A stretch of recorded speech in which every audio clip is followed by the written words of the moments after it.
हर इंसान अपने साथ अपनी कहानी लेकर निकलता है और कोई भी कहानी आम नहीं होती। हर कहानी एक दस्तावेज है, उम्मीद की, जद्दोजहद की, जज्बातों की और किस्मत की तीरंदाजी की।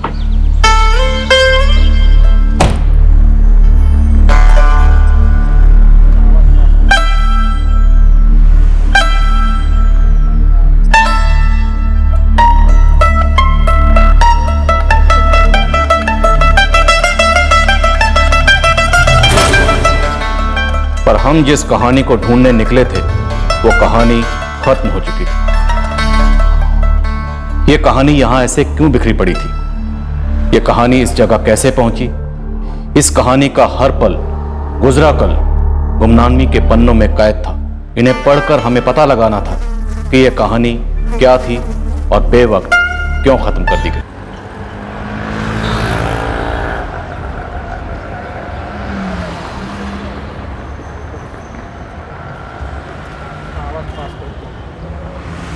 तो जब मैं सुबह 8:30 बजे अपने शोरूम आ रहा था तो मैंने देखा कि ये आदमी यहाँ पड़ा हुआ था।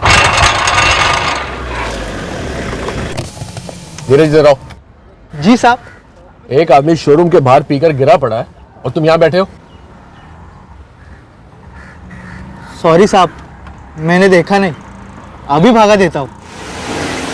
रात को चुपचाप आकर ये बेवड़े कहीं भी सो जाते हैं और डांट हमें खानी पड़ती है। क्या मुसीबत है यार। ओ भाई उठो, यहाँ नहीं सोने का, कहीं और जाओ। ओ भाई उठ। फिर मैंने इसकी सांसें देखी, नहीं चल रही थी, तब समझा ये मरा हुआ है। जब रात को आकर लेटा तब अकेला था या कोई और भी था साथ में? साहब मैंने देखा ही नहीं, मुझे तो सुबह साहब ने आके बताया। सर, इसकी पॉकेट से इस लॉटरी के टिकट के अलावा और कुछ नहीं मिला।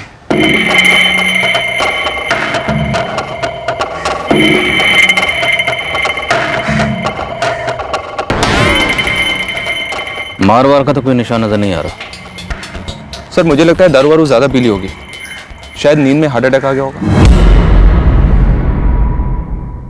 नहीं, ये कोई ओवर ड्रिंकिंग की वजह से हार्ट अटैक का केस नहीं है, ये मर्डर है। मर्डर? और डॉक्टर बॉडी पर कोई निशान नजर नहीं आ रहा। विक्टिम का रंग सांवला है, शायद इसीलिए गले पर लगे उंगलियों के निशान आप लोग मिस कर गए। गला दबाकर मारा गया। ये देखिए, अब देखिए उंगलियों के निशान। मर्डर हुए 8 से 9 घंटे हो गए। ब्लड स्ट्रीम में अल्कोहल का लेवल हाई और पेट में खाना पचा नहीं है। हमें अभी तक विक्टिम की आइडेंटिफिकेशन की कोई लीड नहीं मिली है। खतना हुआ है विक्टिम का, मोस्ट प्रोबेबली मुस्लिम है। ये लॉटरी का टिकट तुम्हारी दुकान से खरीदा गया था?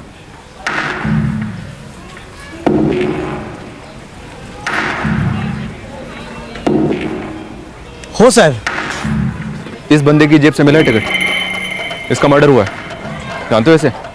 नहीं साहब, अब रोज इतने लोग आते हैं टिकट लेने के लिए, कैसे याद रहेगा कोई। ये लॉटरी का टिकट 1 हफ्ते बाद खुलने वाला है, तो हो सकता है इसने हाल ही में खरीदा हो। अच्छे से याद करने की कोशिश करो। तुमने इसे देखा हो खरीदते हुए? इसके साथ कुछ हुआ हो? कुछ भी? नहीं साहब, नहीं देखा। थोड़े आसपास की बस्ती में इसका फोटो घुमाओ बारीकी से। विक्टिम यहीं कहीं का रहने वाला हो सकता है। हो साहब। सर लॉटरी वाले टिकट से भी कुछ मिला नहीं है, गाड़ी को भेजा था उस एरिया की बस्तियों में पता करने के लिए। देखते हैं, शायद कपड़ों से कुछ निकले।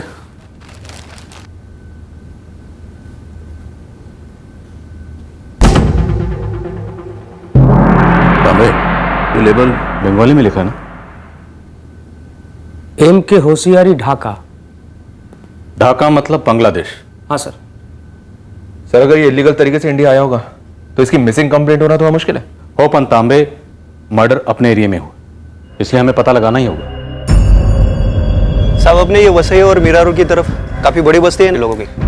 ज्यादातर आदमी लोग बिल्डिंग काम में मजदूरी करते हैं और लेडीज घर काम में। संतराम, हर बस्ती में इसका फोटो घुमाओ। हो साहब। खतना हुआ था, मुस्लिम हो सकता है।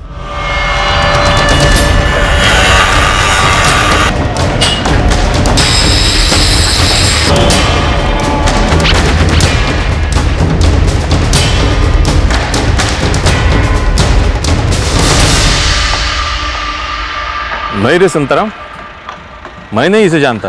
मैं आपकी रिपोर्ट थोड़ी करने वाला हूँ, मुझे बस इस आदमी की तलाश। अरे वो सब तो ठीक है, लेकिन मैं कुछ जानता ही नहीं तो क्या बताऊं तुम्हें। इसे हमारे एरिया में तो पहले कभी नहीं देखा, लेकिन यहाँ पर ना 3-4 बांग्लादेशी परिवार रहते हैं जरूर। उनसे पूछ। बात करेंगे। मुश्किल है, किसी को लफड़े में नहीं पड़ने का ना। अरे महेश दादा, मर्डर हुआ है, शायद इन्हीं में से कोई हो सकता है। तू एक काम कर, तीसरी गली में ना नादिरा बहन रहती है, उनसे बात कर। আমি বাঙালি, आधार कार्ड दिखाओ, कोलकाता से हूँ। नहीं नादिरा जी, मैं आपकी इंक्वायरी करने थोड़ी आया हूँ। मुझे बस इस आदमी का नाम पता दे दो। भैया हम इस आदमी को जानता भी नहीं है, पहले कभी देखा भी नहीं। साहब, रास्ते के साइड में गला दबा के मारा गया है। कौन पेशेवर इतना फालतू काम करेगा? ये कोई सुपारी नहीं है साहब। झगड़े में गला दब गया और मारा गया होगा। साहब ये मरेला है, एकदम मामूली टाइप का बंदा है। आप ही बताइए साहब, इसमें कितने का सुपारी मिलेगा? तुम दोनों के जेल में जितने भी दोस्त लोग हैं, बाहर जितने भी बंदे हैं, सब में इसका फोटो घुमाओ, इसकी बात चलाओ। मुझे इसका हत्यारा चाहिए, तो चाहे वो पेशेवर हो या दारू पिया हुआ इसका कोई भी दोस्त।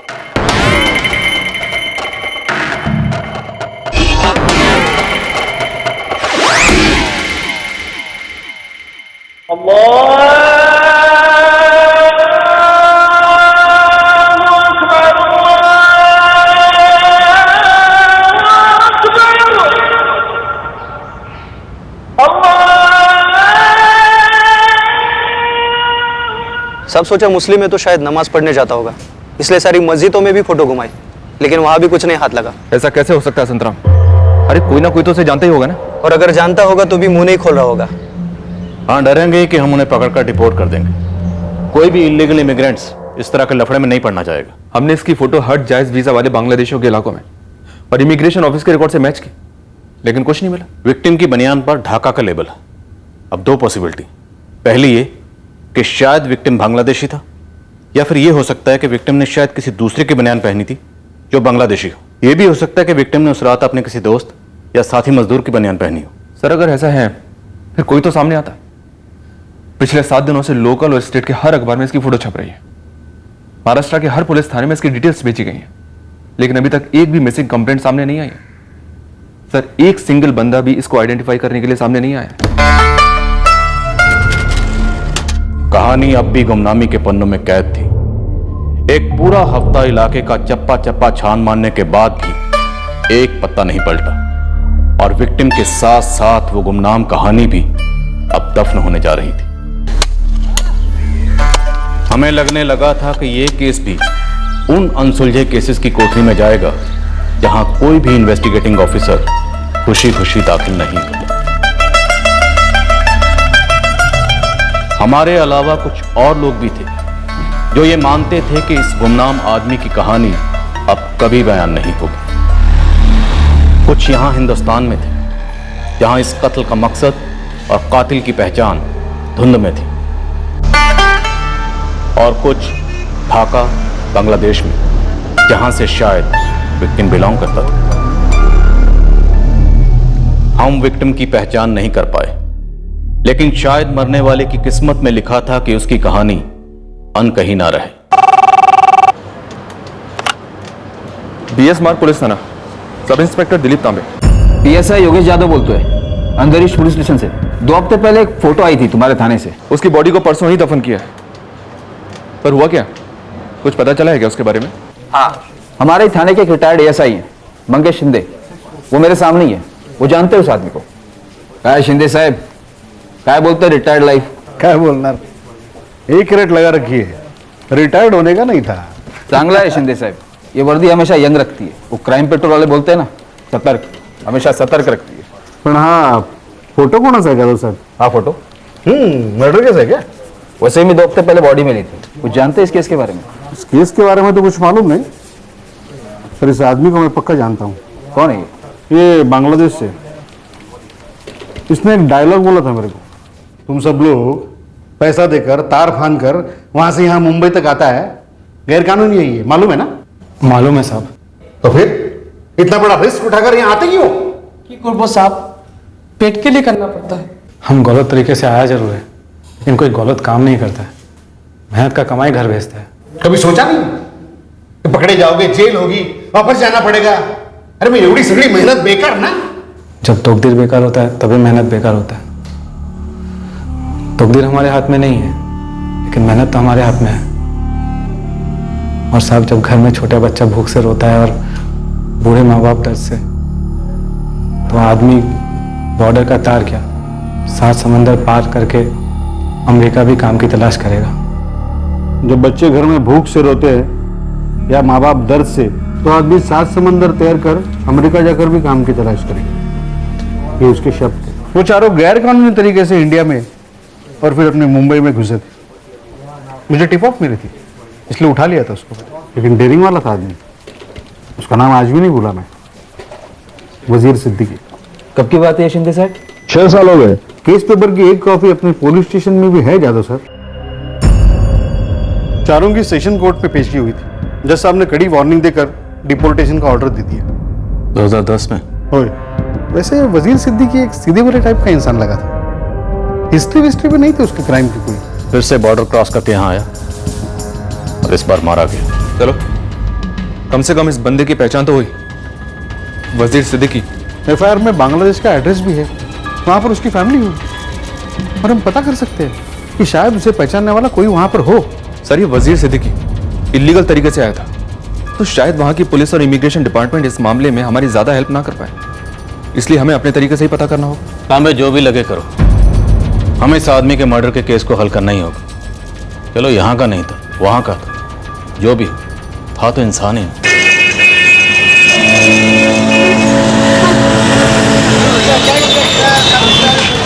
हेलो तांबे साहब। कौन?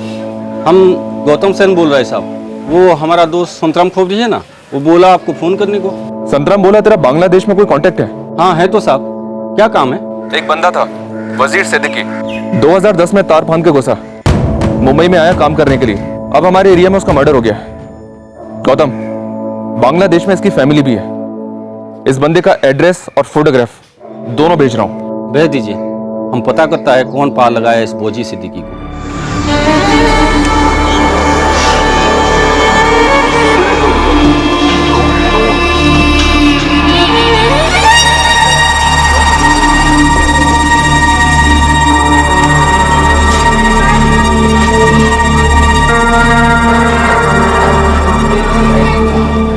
हम जानी ना, हमको तो सिर्फ 5 साल हुआ इधर। किंतु एड्रेस तो यही दिया है वाजिर सिद्दीकी का। अच्छा, आपका आगे यहाँ कोई रहता था क्या? हमको कोई खबर नहीं, आप आगे देख लीजिए।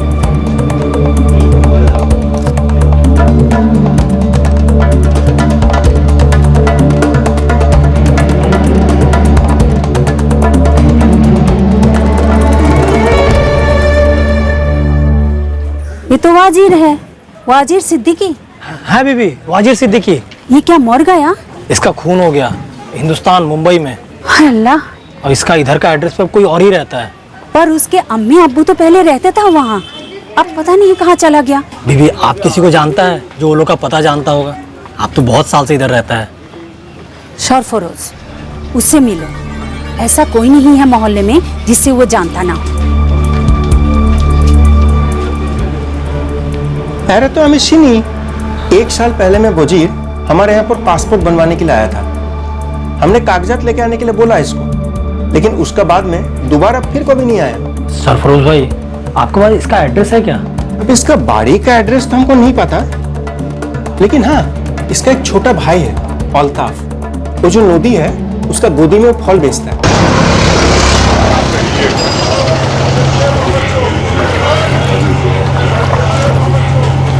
हमारा बड़ो भाई वजीर, कौन मारा इसको हिंदुस्तान में? उधर मुंबई में एक जगह है वासाई, वहाँ आपका भाई का बॉडी मिला पुलिस को। कब? 3 सप्ताह हो गया। वहीं उसको दफना भी दिया। उसका नाम तो बाद में पता चला, तो हम फिर आपके पास आया है। लेकिन उधर हुआ क्या? वही तो मालूम करने इधर आया अल्ताफ भाई। आपका पास आपका भाई का वहाँ का कोई नंबर है क्या? नंबर तो नहीं है। अच्छा, आप हमको कुछ और जानकारी दे सकता है? वो हमारा अम्मी को कैंसर पकड़ लिया, वो बहुत बीमार रहता है। उनके इलाज के लिए टोका नहीं था हमारे पास, तो गए साल जून महीना में वजीर भाई फिर से हिंदुस्तान चला गया टोका कमाने। बड़ा अस्पताल मतलब बड़ा खर्चा। ठीक है चना अल्ताफ, दोनों भाई मिलकर टाका जोड़ लेंगे, और तू तो मेरा साथ देगा ना? देखो वजीर भाई, हम दोनों बीवी बच्चा वाले। डॉक्टर बाबू बोले छन जे अम्मी का कैंसर अभी पहला स्टेज पर है, वो पूरी तरह ठीक हो जाएगी। भाई अब वो एक टोका नहीं कमाता, आपका भी कुछ खास नहीं है। मैं अपने ठेले से 2 वक्त का रोटी अपनी बीवी बच्चा के लिए कमा पाता हूँ। अपने बच्चा लोग का पेट काट के मैं अम्मी को बड़ा अस्पताल नहीं भेजूंगा। बाकी आप देख लो वजीर भाई। उसका एक सप्ताह बाद हमको पता चला कि वजीर भाई उस पार चला गया। अभी आपका अम्मी और अब्बू किधर रहता है? यहीं रहता है। वजीर भाई का बीवी मुमताज और उनका लड़की हिना वो भी साथ में ही रहता है। आप अलग रहता है क्या? बहुत साल से, लेकिन हम आपको उनका बाड़ी का पता दे सकता है।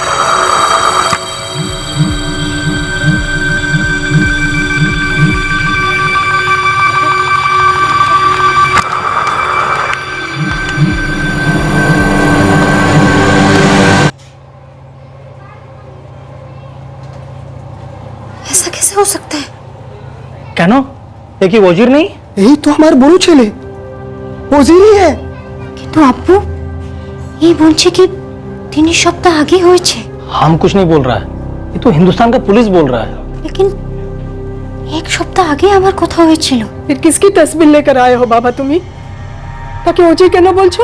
खाला हम कुछ नहीं लाया है, हम तो बस हिंदुस्तान का पुलिस का काम कर रहा है। मुमताज दीदी आप हमको अपना नंबर दो, हम हिंदुस्तान का पुलिस आपका सीधा बात करा देगा। मुमताज जी, आपके देवर अल्ताफ ने फोटो पहचानी है और आप कह रही हैं फोटो वजीर की नहीं है। फोटो तो वजीर का ही है, लेकिन वो वसई कैसे पहुंचा? क्यों? कहाँ होना चाहिए था वजीर? वो तो पूना में था। 1 सप्ताह आगे हमें कॉल किया था वहां से। 1 हफ्ता पहले आपकी वजीर से बात हुई है? हाँ, हमारा शोहर वजीर से। हो सकता है आपके शौहर के कातिल ने आपके साथ कोई चाल चली है। वजीर ने आपको फोन किया था या आपने वजीर को फोन किया था? वो किया था सामने से। किस नंबर से फोन किया था? जरा नंबर दीजिए मुझे। उसके पास खुद का फोन नहीं था। तो फिर पुणे से बात कैसे हुई आपकी? हमें पता चला कि 1 साल पहले जून 2015 में वजीर इंडिया आया था। अगर उसके पास मोबाइल नहीं था तो फिर आपसे बात कैसे हुई? क्या वो आप किसी लैंडलाइन से फोन करता था? है हर बार एक ही लैंडलाइन से फोन करता था? ना, अलग अलग नंबर से। जिस लैंडलाइन से वजीर ने आपको फोन किए, खासकर पिछले हफ्ते, वो नंबर है आपके पास? हमारा फोन नहीं होगा। आप वो नंबर मुझे मैसेज कर दीजिए, या फिर हमारा आदमी है वहाँ पे मुश्ताक, उसे वो नंबर दे दीजिए। लाइए, हम ढूंढ देता है। ना अच्छी ना, डिलीट हो गया होगा। डिलीट किए बिना डिलीट नहीं होता है। भाई हम ढूंढ देता है। আমি বলছি তো डिलीट हो गया है। झोला तांबे, नक्की झोला। 3 हफ्ते पहले मारा गया वजीर सिद्दीकी 1 हफ्ते पहले खुद अपनी बीवी को फोन करके ये कैसे बोल सकता है कि वो पुणे में है? सर उसकी बीवी है, उसकी आवाज नहीं पहचानती होगी? पहचानती होगी, और फोटो भी जरूर पहचाना होगा, पर शायद वो हमें नहीं पहचानती। उसने सोचा भी नहीं होगा कि बॉर्डर पार करके हम उस तक पहुंच सकते हैं उसे पहचानने। हमारा इलाज के लिए টাকা कमाने गए छिलो, अपनी जान ही गवा बेटा मेरा बेटा। यही तो हिंदुस्तान का पुलिस बोलता है कि वो 3 सप्ताह पहले ही मारा गया। यही तुम कथा कार संगे किया? আমি কিচ্ছু জানি না গো আব্বू, हमको तो उनका ही आवाज सुनाई दिया। पुलिस जो नंबर मांगा वो मिला क्या? हम ढूंढ रहे हैं अब्बू। देखिए, हमको भी पता है कि वो तस्वीर वजीर का ही है, लेकिन हम झूठ तो नहीं बोल रहे हैं ना। वो वजीर ही था, हमारा शौहर। हम उसका आवाज नहीं पहचानेंगे क्या? बोल मुश्ताक। आप ये मुमताज सिद्दीकी का मैसेज का वेट मत कीजिएगा, हमको लग रहा है ये झूठ बोल रहा है। वो तो साफ है, खेल खेली है मुमताज। अब इसका आगे तो हम पूछताछ नहीं कर सकता ना मालिक, आपको यहाँ का पुलिस को कांटेक्ट करना ही पड़ेगा। वहां की पुलिस को शामिल करना हो तो पुख्ता सबूत चाहिए, फुल प्रूफ सबूत चाहिए इस बात का कि मुमताज अपने शौहर के कत्ल में शामिल थी। तो अब हमको क्या करना है मालिक? तो एक काम कर, मुमताज की गैर हाजिरी में वजीर के माँ बाप से बात करने की कोशिश कर और पता लगा कि असली माजरा क्या था, और उस एजेंट से बात कर जिसने वजीर को इंडिया भेजा था। हो सकता है उसके साथ उसने किसी और को भी भेजा होगा। कोई तो ऐसा होगा जो जानता होगा कि वजीर मुंबई में या वसई में कहाँ रहता था। हम इस मुमताज के पीछे तो हैं ही, इस अल्ताफ से बात करेंगे। हिना, हिना, हिना, কি হলো আম্মি? ভিতরে আসো। কেন আম্মি? এটা খাবার সময়। 2 মিনিট আম্মি। কোনো 2 মিনিট নাই, এক্ষুনি আসো।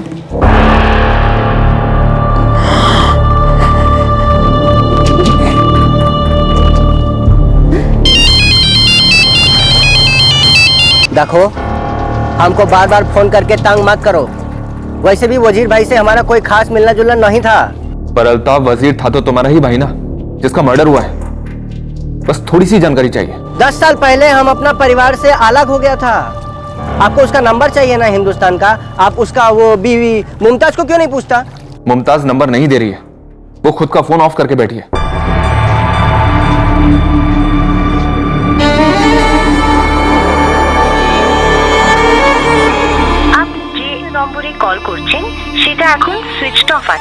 अल्ताफ, क्या तुम बता सकते हो ऐसा क्यों कर रही है? हमको कैसे पता होगा साहब, कमाल करता है आप। हम तो उन लोगों को मिलने को भी नहीं जाता है कभी। वजीर का इंडिया में कोई दोस्त था क्या? कुछ जानते हो? हम नहीं जानते हैं किसी को। तुम्हारे माँ बाप को इसके बारे में पता हो सकता है क्या? हमने सुना है दोनों के पास फोन नहीं है। आप ऐसा समझ के चलिए कि हमारे पास भी कोई फोन नहीं, बल्कि ऐसा समझिए कि अल्ताफ सिद्दीकी नाम का कोई भाई है ही नहीं वजीर का। अब हमको आगे से फोन मत कीजिएगा, वरना हमारा फोन भी आपको बांध ही मिलेगा। কি জিজ্ঞাসা করবো পুলিশের কাছে গিয়ে আব্বু कि আমার সোহার गैरकानूनी तरीके से हिंदुस्तान में घुसा और वहाँ काम कर रहा था और वहाँ मारा गया। আমাকে जांच पड़ताल करते हुए ना कि हमारा वजीर को मारा कौन और आखिर क्यों। क्या हम वो नहीं चाहते अब्बू, लेकिन हिंदुस्तान का पुलिस अपना तफ्तीश कर रहा है ना, और हम यहाँ रह के इससे ज्यादा और कुछ नहीं कर सकता। उन लोगों ने जो नंबर मांगा था हम सब पाठिए दिए, अब देखते हैं वो क्या करते हैं। हमें फिर से उसे जाने नहीं देना चाहिए था, रोक लेना चाहिए था उसे।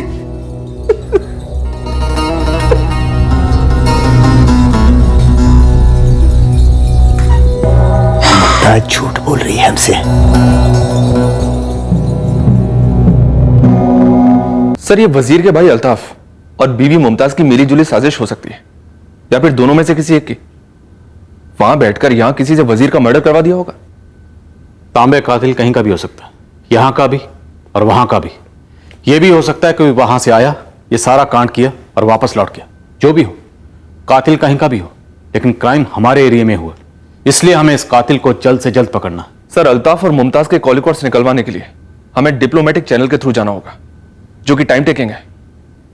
सर, हम लोग अल्ताफ और मुमताज तक पहुंच गए, उनसे पूछताछ भी की। अगर खूनी अभी तक फरार होकर बांग्लादेश ना भी लौटा हो, पर ये दोनों या इन दोनों में से कोई भी एक खूनी को आगा तो कर सकता है।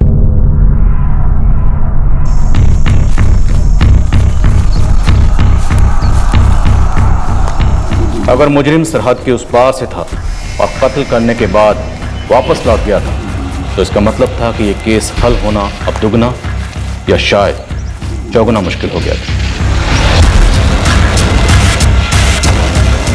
और जब ऐसा लग रहा था कि हम एक अंधी गली में फंसे हुए हैं, हमें मिली एक खबर, एक बेहद जरूरी खबर, जिसने अंधी गली में रोशनी भर दी।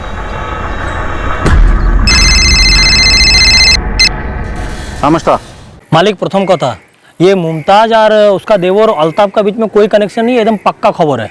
तो क्या मुमताज और किसी और के बीच में कुछ था और उन दोनों ने मिलकर वजीर को रास्ते से हटा दिया, या छोटे भाई अल्ताफ की कोई दुश्मनी थी अपने बड़े भाई वजीर से? अभी तो ये दोनों ही एंगल एकदम ठीक नहीं लग रहा है। तो फिर सही एंगल क्या है मुश्ताक? 6 साल आगे 2010 में ये वजीर हिंदुस्तान से डिपोर्ट हुआ था। वो हमें पता है। फिर सबको ऐसा लग रहा है कि सीधा 2015 में वजीर हिंदुस्तान गया था। हाँ, तो ये खबर सही नहीं है? नहीं ना मालिक, कारण 2013 में भी वजीर हिंदुस्तान गया था, और उस बार ये अकेला नहीं गया था, अपना बेगम मुमताज को भी लेके गया था, और उसका लड़की इधर उसका अम्मी अब्बू के पास ढाका में ही था। मुश्ताक, मुझे वजीर का वसई का एड्रेस चाहिए, वहां से इस केस की कोई ना कोई लीड जरूर मिलेगी। वसई का एड्रेस तो अभी तक नहीं मिला है, किंतु 2013 से 2014 तक ये दोनों जोड़ा उधर मुंबई में था। मुश्ताक, कोई ठोस लीड दे। 100% मुमताज झूठ बोल रहा है कि उसका वजीर से बात हुआ है। हमारा पास तो मुमताज का एक और टिप है, वो 1 सप्ताह आगे ना यहाँ का एक लोकल ट्रैवल एजेंट से बात किया है, बॉर्डर पार करके मुंबई जाने के लिए। 1 हफ्ता पहले मतलब वजीर के कत्ल के 2 हफ्ते बाद? हाँ मालिक, हो सकता है मुमताज को ऐसा लग रहा होगा कि वजीर के पहचान के बिना ही हिंदुस्तान में उसका केस क्लोज हो जाएगा, और वो उस आदमी से मिलने जा रहा होगा जिसके साथ मिलकर वो लोग इसका मर्डर प्लान किया होगा। मुझे इस मुमताज की एक फोटो भेज तुरंत।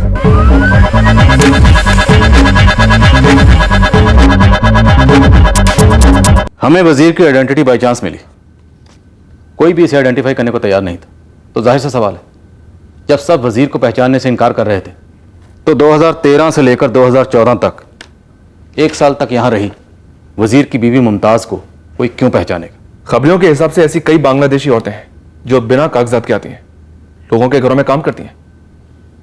ये मुमताज यहां 1 साल थी, तो जाहिर सी बात है इस 1 साल में इसने किसी ना किसी के यहां कोई ना कोई काम तो जरूर किया होगा, जहां लोगों से मेल जोल होता होगा। तो हो सकता है सर वहीं पर किसी के साथ इसका अफेयर शुरू हो गया हो।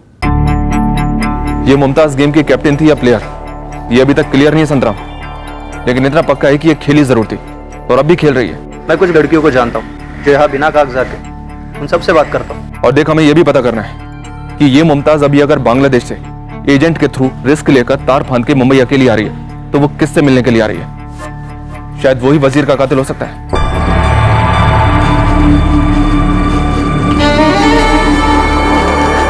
अब हम यहाँ पर क्या करेगा?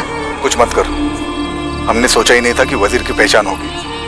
तुम कुछ दिन वहाँ पर चुपचाप बैठी रहो बस। लेकिन हमने तो एजेंट को बॉर्डर पार करने के लिए पैसा दे दिया है। तुम्हें पैसों की फिक्र है, पकड़े जाने की नहीं? भाग्य क्या होगा? कब तक बैठना होगा यहाँ? कुछ टाइम के लिए।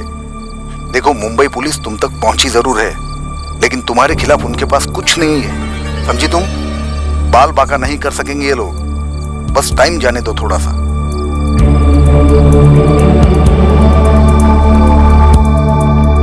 देख चंदा, मैं अपने धंधे की कसम खाकर बोलता हूँ, पुलिस के सामने तेरा नाम कभी नहीं आएगा। ये शालिनी के साथ घूमता था। कहाँ मिलेगी ये शालिनी? चल अब बता भी दे शालिनी। पोपट में। मैं तुझे ज्यादा से ज्यादा अपने बख्शीश का हिस्सा दे सकता हूँ। अब नखरे ना कर, बोल फटाफट। हम दोनों साथ काम करता था। कहाँ? वो अर्पिता बार है ना, उधर।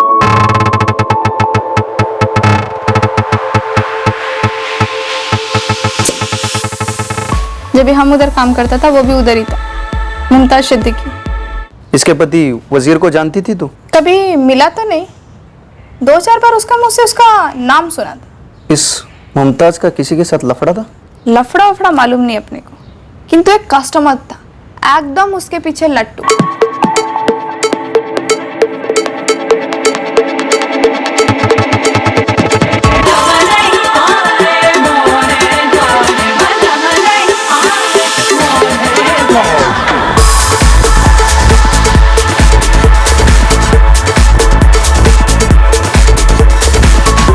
और क्या नाम था उस लट्टू का? लट्टू था, गोल गोल घूमता था। अब उसके नाम का क्या माचार डालेगा। चल, मुमताज का इधर का नंबर दे दे। वो टाइम का हमारा खुद का नंबर हमको याद नहीं, उसके नंबर का क्या हम चटनी डालेगा। तू मुझे बस इतना बता दे, वो जब यहाँ थी तब रहती कहाँ थी? वसई में किधर तो भी रहता था। ये किधर तो भी किधर है? तू जाके वो सदानंद भाव है ना, उसको मिल, तेरा कुछ ना कुछ हो जाएगा।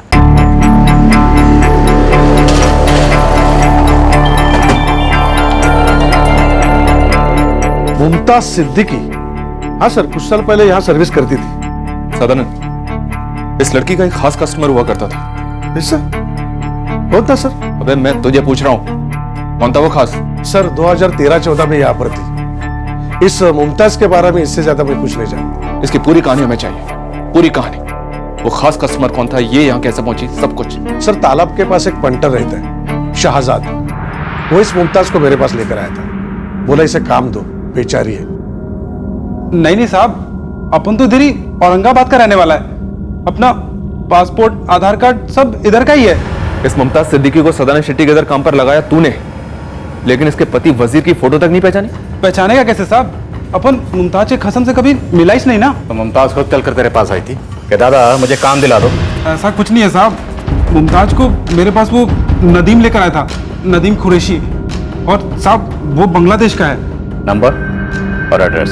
एड्रेस तो नहीं पता, पर वो वसई के किसी कंस्ट्रक्शन में काम करता है। उसका नंबर है साहब, देता है मैं।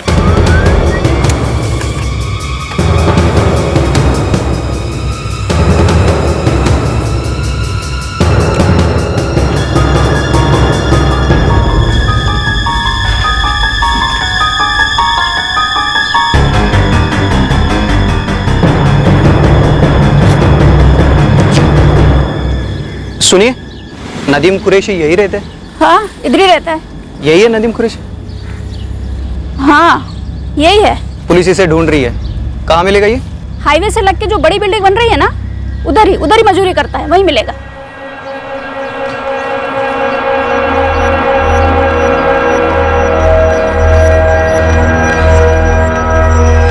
सुनिए, क्या आप इसे भी जानती है? हाँ ये तो वजीर है, पर पुलिस इसको काहे को ढूंढ रही है? इसका मर्डर हुआ है। या अल्लाह, वो तो बहुत भला बंदा था। पर नदीम तो कह रहा था कि वो अपने वतन वापस चला गया है, बांग्लादेश। क्या ये नदीम के साथ रहता था? हाँ बिल्कुल, दोनों साथ ही रहते थे और 1 महीने पहले तक तो रोजाना मुलाकात होती थी।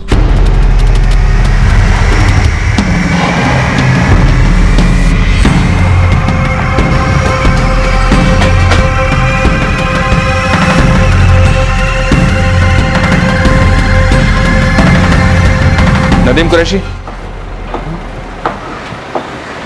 चल, वजीर याद कर रहा है तुझे।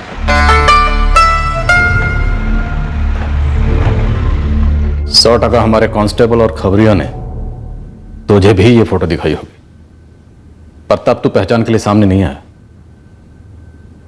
अब बता, तुमने अपनी पड़ोसन के लिए वजीर को जो बांग्लादेश भेज दिया था, वो क्यों भेजा, कैसे भेजा और किसके लिए भेजा? वो वजीर हमारा बंधु था साहब, हमारा साथ ही रहता था। उसका जीवन का एक ही मकसद था साहब, खूब पैसा कमाकर घर भेजना, उसका अम्मी के इलाज के लिए। और तूने से भेज दिया ऊपर? ना साहब, हमारा उसको मारने का इरादा ना था साहब, लेकिन हमको धमकी दिया गया था साहब। किसने दी थी धमकी? सुरेश राणे ने। कौन है सुरेश राणे? ट्रेवल एजेंसी चलाता है साहब, आरके कॉम्प्लेक्स में उसका ऑफिस है साहब।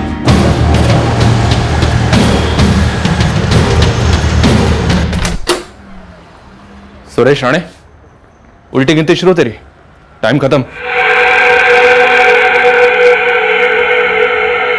निगाह मंडो, कुलकर्णी साहब, आप लोग काय के लिए इतना मगजमारी कर रहे हो? वो मरा क्या, जिया क्या, किसी को कुछ नहीं फर्क पड़ेगा। सालिया कुतरिया, एक औरत के चक्कर में तूने उसके पति को मार डाला। एक गरीब बेकसूर इंसान को मारकर बोलता है कि उसके जीने या मरने से किसी को क्या फर्क पड़ेगा? अभी अगर हम भी तेरे को ठोक कर कहीं खाड़ी में फेंक दे तो है? वैसे तेरे बीवी बच्चों पे कोई फर्क नहीं पड़ेगा, क्योंकि तू तो वैसे भी मुमताज के साथ जाने वाला है। आप लोग कितना गुस्सा हो रहे हो? पहले मेरा ऑफर तो सुन लो। अब दोनों को एक एक एसयूवी। फिलहाल मुझे इस कांड का पर्चा चिट्ठा चाहिए, वजीर की कहानी चाहिए, पूरी की पूरी, समझा? बोला। बड़ी बोर कहानी है साहब। एक राजा था, यानी मैं, उसे एक रानी मिली, मुमताज। दोनों के बीच जबरदस्त बिजली दौड़ती थी। हाँ, लेकिन कहानी में ट्विस्ट ये था कि रानी की वजीर से शादी हो चुकी थी और वजीर ने राजा और रानी को एक दिन रंगे हाथ पकड़ लिया। काम करना तो दूर, वजीर हमको बाड़ी से कदम बाहर रखने भी नहीं देता। मैं तेरे को मुंबई साइड में टॉप के बार में जॉब दिलवाता हूँ, खोली भी दिला दूंगा। तो क्या है, दोनों साथ में रहेंगे, मजे करेंगे। हाँ, वजीर ने हमको धमकी दिया है, अगर दोबारा तुमसे मिला ना, वो जाके पुलिस में कंप्लेन कर देगा हमारा कि हम बांग्लादेश से आए हैं चुपके से। एक काम कर, तू ही उसके खिलाफ कंप्लेंट कर दे। अरे हम भी तो फंस जाएगा ना। तू टेंशन मत लेना, मैं करता हूं कुछ ना कुछ, लेकिन अपना मिलना फिक्स है। बीच में वजीर अपनी मां को देखने के लिए गांव गया था, ढाका। तभी हफ्ते 2 हफ्ते तक तबीयत से मजा मारी मैंने मुमताज के साथ, लेकिन साला पीछे से किसी ने चुगली की। वो लौटा और गेम खेला मुमताज के साथ।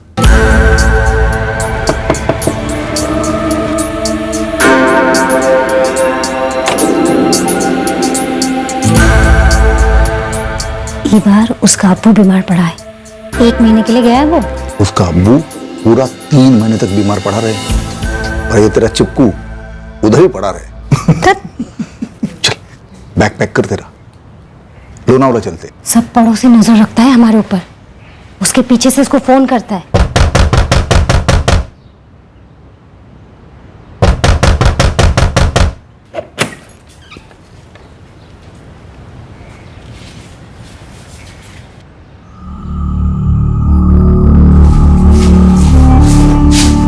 इतना दिन से कानों से सुना था,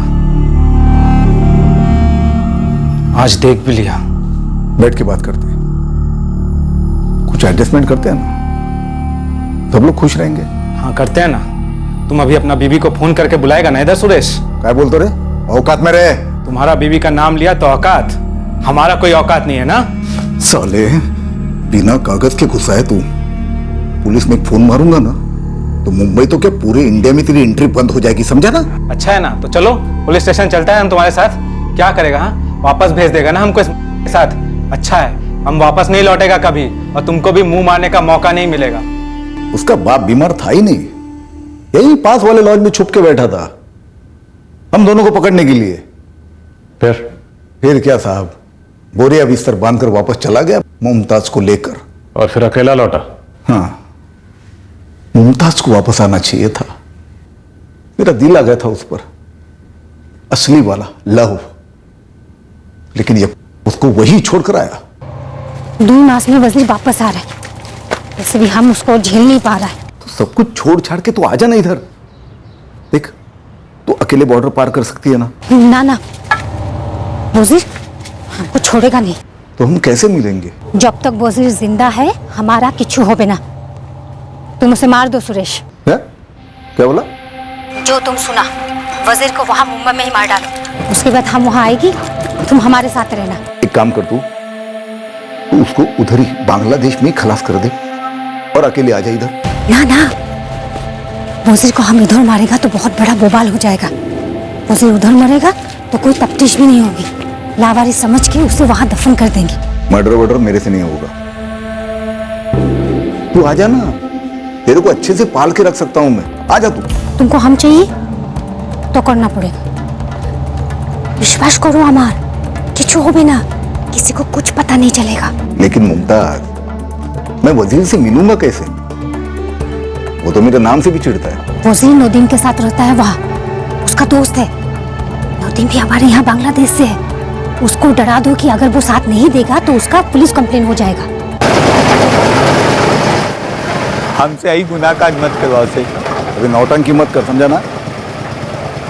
करना क्या रहे तेरे को? खाली वजीर को मजबूत पिला के मेरे पास लाना है, और पिलाने के बहाने। बाकी सब मैं संभाल लूंगा।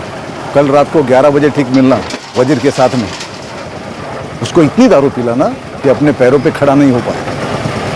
अगर जरा सी भी शांपति की तूने, पूरी जिंदगी पछताएगा। कभी कभी ना मर जाने का मन करता है। इसलिए इतना टाका कमाओ, एक एक टाका जोड़ो, सब खत्म। इलाज में सब खत्म। या तो एक तगड़ा लॉटरी लगना चाहिए, खूब टाका हो, या फिर हम गरीबों के लिए ये कैंसर का इलाज एकदम मुफ्त होना चाहिए।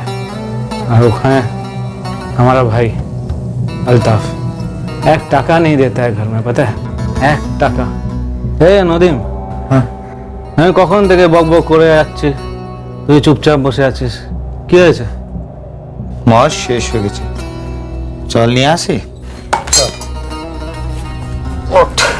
ধর মার, ক্যান্সার না হলে না আমি আসতাম না। সারা লাইফটা পুরো চুদে গেছে। অনেক টাকা দরকার, পুরো লাইফটা বরবাদ হয়ে গেছে টাকা ছাড়া। খুব টাকা কামাতে হবে। साला तुम यहाँ पे क्या कर रहा है? तुम्हारा मन हो सकल नहीं देखना है हमको, नहीं देखना तुम्हारा मन हो सकल। नहीं देखेगा।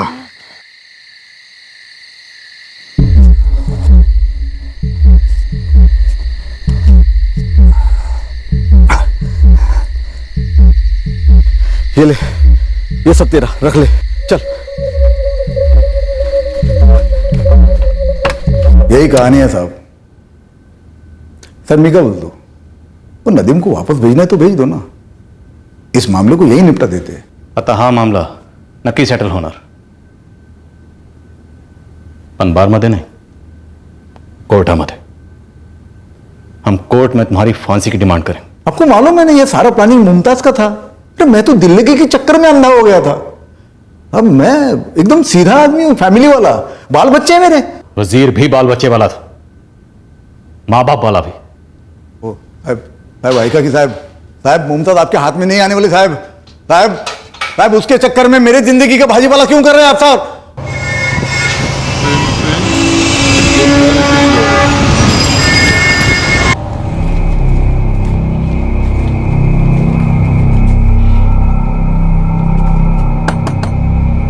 मुमताज 4 दिन आगे बोला कि वो बाजार जा रही है। আব্বু আমি আমি বাজার যাই মাছ কিনতে। আপনি আমাকে মুমতাজের মোবাইল নম্বরটা দিন। ফোন তো বন্ধ আসছে। আমাকে শক আছে कि हमारे ছেলে वजीर को हमारा बहू मुमताज हिंदुस्तान में मरवाया होगा। আপনি আমাকে মুমতাজের মোবাইল নম্বরটা দিন, बाकी आगे क्या करना होगा मैं देख लूंगा। अनवर साहब, मैं आपको पूरी केस फाइल भेजूंगा। हमारे पास सुरेश और मुमताज के चैट मैसेज की ट्रांसक्रिप्ट भी हैं, दोनों के फ़ोन रिकॉर्ड्स हैं। हमें वजीर का फ़ोन और बटुआ दोनों नदीम से मिले। मैं आपको पूरी केस फाइल अभी कोरियर कर रहा हूँ। ओके मिस्टर कुलकर्णी, वैसे भी मुमताज सिद्दीकी के लिए हमने सर्च ऑर्डर भेज दिया है, हम उसको पकड़ने का पूरा कोशिश करेंगे। मैंने भी बहुत ट्राई किया उसको, लेकिन उसका फोन बंद आ रहा है। वो आपके हाथ में नहीं आने वाली। अगर मुमताज खुद ब खुद सामने से आकर बोलती है कि यह सारा किया कराया उसी का है, तो हो सकता है कि अदालत में तेरे साथ थोड़ी सी नरमी बरती जाए, हो सकता है। लेकिन अगर वो सामने नहीं आई तो इतना समझ ले कि उसकी सजा भी तू ही भुगतेगा।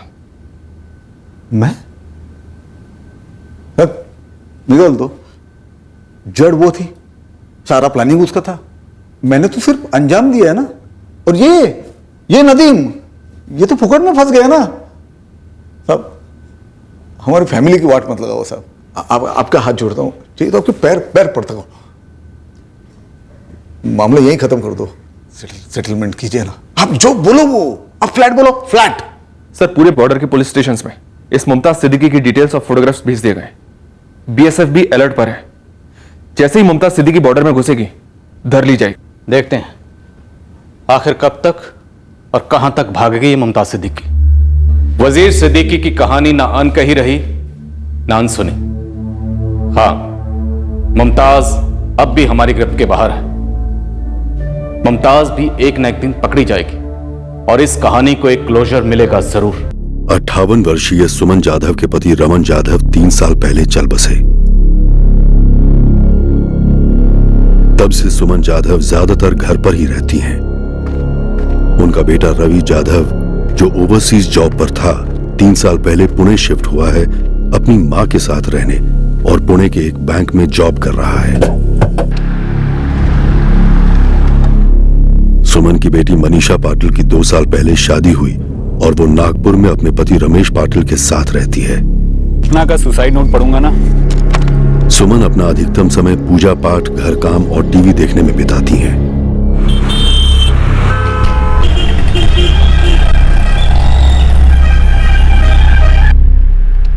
जुलाई 2017 रवि रोज की तरह शाम 7:30 बजे दफ्तर से घर लौटा। उसने अपनी मां के साथ खाना खाया और रोज की तरह दिन भर के हालचाल की बातें भी हुई। वही नाज है। डिनर के बाद रोज की तरह रवि अपनी मां के साथ बैठकर टीवी देखता रहा। 10:30 बजे रवि अपने कमरे में चला गया और सुमन टीवी देखती रही।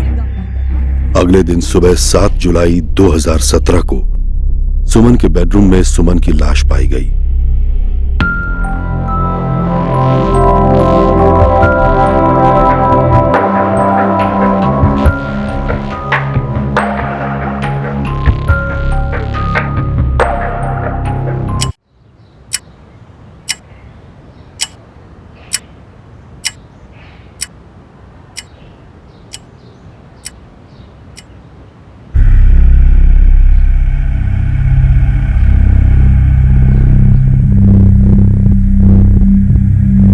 ठीक 8:30 बजे उसी समय मैं ऑफिस के लिए निकलता हूँ। रवि, 8:30 से पहले तुम अपने रूम से नहीं निकलते? अखबार पढ़ने, चाय पीने या फिर मॉर्निंग वॉक के लिए? मॉर्निंग वॉक ट्रेडमिल पे हो जाती है, न्यूज़ लैपटॉप पे, और फिर तैयार होके ऑफिस के लिए निकलता हूँ। तब तो तुम्हारी माँ क्या करती है? सुमन जी तो जल्दी उठती होंगी। 6 बजे उठ जाती थी, उसके बाद पूजा पाठ में लग जाती। जब तुमने अपने बेडरूम का दरवाजा लॉक पाया तो तुमने अपनी माँ को फोन किया उनके मोबाइल पर? उठा नहीं रही थी वो।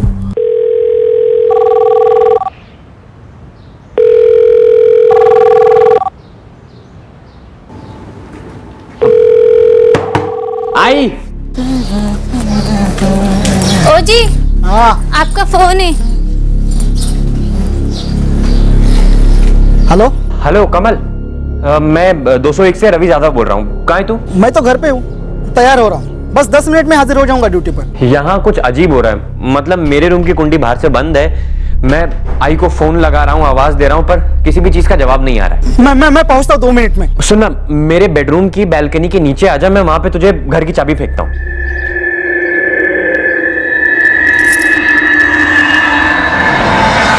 चाबियों का एक सेट तुम अपने पास रखते हो रवि? जी। जो तुम अपने बेडरूम में रखते हो? हाँ। रवि, जब हम तुम्हारे फ्लैट में गए थे तब हमने देखा कि चाबियों का एक सेट ड्राइंग रूम में लटका हुआ था। वो मेरी आई का सेट था। एक सेट मेरे पास रहता है मेरे लैपटॉप के बैग में, जो मैं तब यूज़ करता हूँ जब आई घर पे नहीं होती। कल रात आई घर पे थी और मेरा लैपटॉप का बैग मेरे पास, तो मेरी चाबियाँ मेरे पास थी रूम में। रवि भाऊ ने जब मुझे चाबी दी तो मैं लिफ्ट से झट से ऊपर आया और देखता हूँ तो ये दरवाजा पहले से खुला पड़ा था।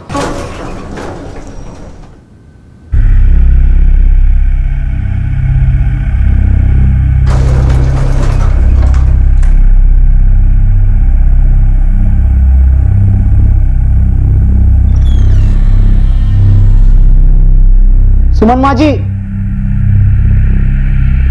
सुमन माँ जी। कमल, आई घर पे नहीं है क्या? वो माँ जी जवाब नहीं दे रही। तू एक काम कर, आके मेरा दरवाजा बाहर से खोल। वैसे तो मैं किसी के घर में ऐसे जाता नहीं हूँ, लेकिन रवि भाऊ अंदर कमरे में बंद थे और आवाज दे रहे थे, तो इसलिए मैं अंदर दाखिल हो गया। कमल, मेरे बेडरूम का दरवाजा बाहर से खोल जल्दी। हाँ, पर आप कौन से कमरे में हैं? आवाज आ रही कमल? हाँ हाँ।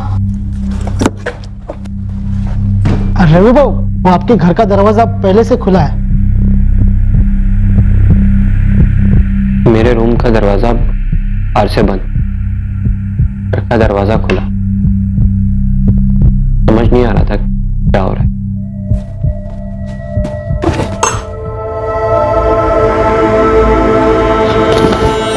भाई भाई भाई भाई भाई भाई भाई, उठना भाई।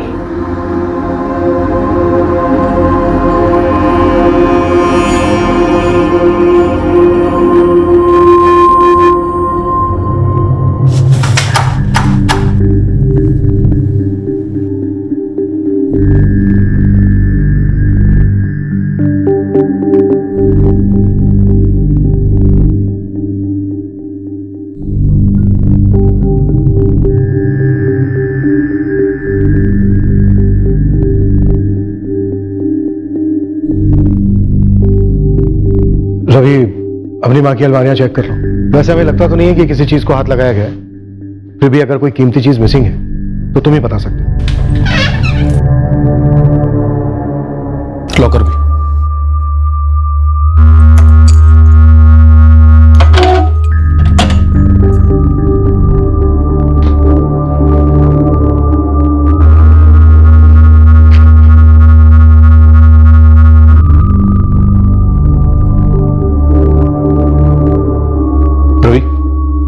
तुम्हारी माँ के पास एक ही फोन था?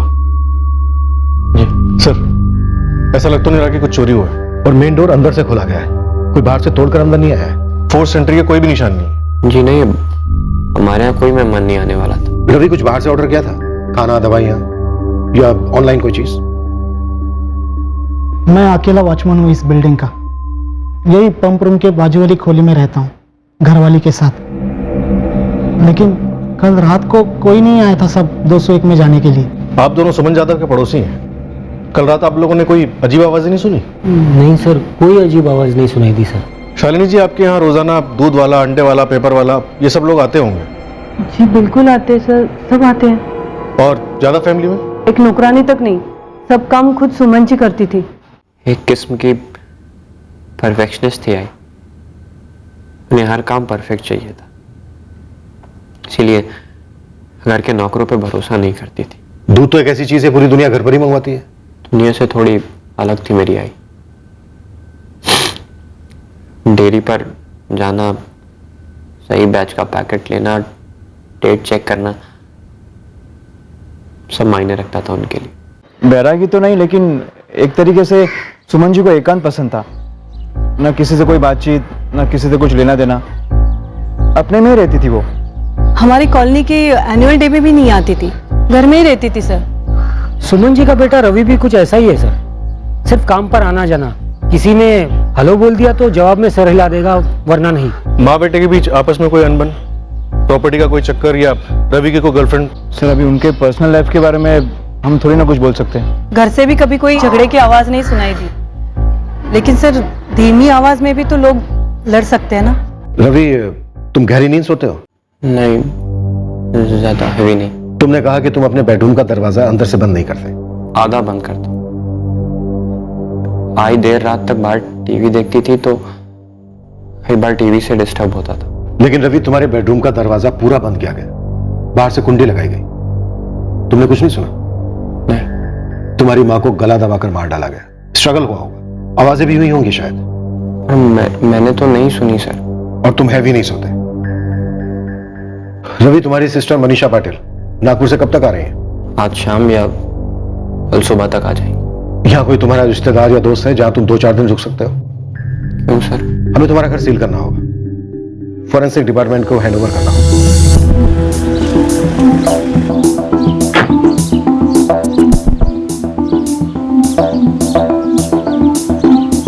मात्रे फॉरेंसिक टीम को बोलो कि ये रूटीन चेक नहीं है, डबल स्कैन करें 1-1 इंच। फोर्स एंट्री नहीं हुई है, घर में चोरी नहीं हुई है, रवि के बेडरूम का दरवाजा बाहर से बंद था और बगल के रूम में रवि की मां को गला दबाकर मार डाला गया, उसे पता तक नहीं चला। उसे सुबह 8:30 बजे पता चला जब वो अपने बेडरूम का दरवाजा नहीं खोल पाया। ये सिर्फ इम्पॉसिबल नहीं है, ये एब्सर्ड भी है। डोंट वरी मात्रे, एक भी जगह नहीं छूटेगी।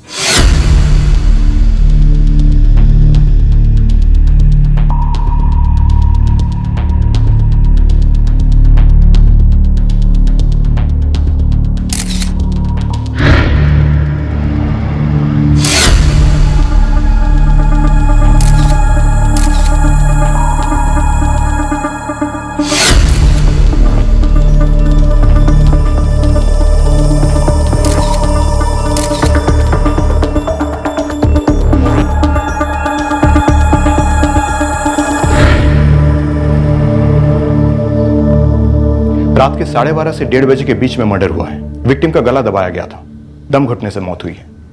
इनके पेट में अनडाइजेस्टेड फूड मिला, बॉडी में से किसी किस्म की नींद की गोली के ट्रेसेस नहीं मिली हैं। कत्ल इतनी खामोशी से हुआ है कि जस्ट नेक्स्ट रूम में सो रहे विक्टिम के बेटे रवि ने भी कुछ नहीं सुना। अजीब है।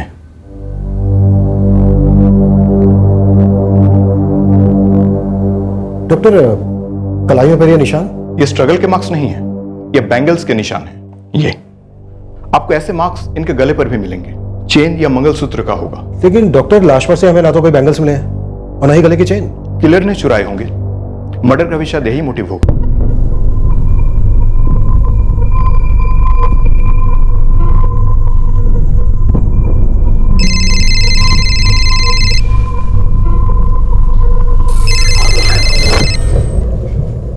Yes sir.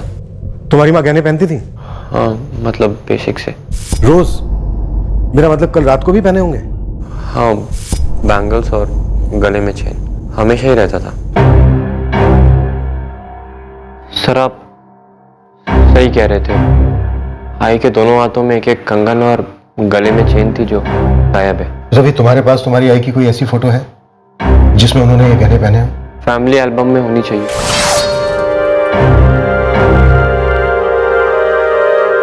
अंदाजन क्या वैल्यू होगी इन गहनों की?